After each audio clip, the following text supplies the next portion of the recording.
બનાસકાંઠા જિલ્લાના થરાદ તાલુકાના ડુવા ગામ નજીક પ્રેમ લગ્નના કારણે એક યુવકના પિતાની હત્યાનો ચકચારી કેસ સામે આવ્યો છે. થરાદના ડીવાયએસપીએ પ્રેસ કોન્ફરન્સ યોજીને ઘટનાની માહિતી આપી છે. ફરિયાદીના ભાઈએ એક મહિલા સાથે પ્રેમ લગ્ન કર્યા હતા. આ લગ્નથી નારાજ આરોપીઓએ મહિલાને પાછી મેળવવા માટે અપહરણનો પ્રયાસ કર્યો હતો.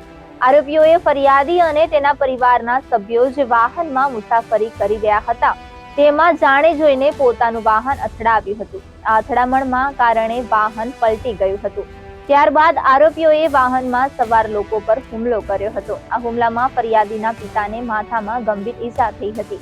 ઈજાના કારણે તેમનું ઘટના સ્થળે મોત થયું હતું. પોલીસે આ મામલે 12 વ્યક્તિ સામે કેસ દાખલ કર્યો છે.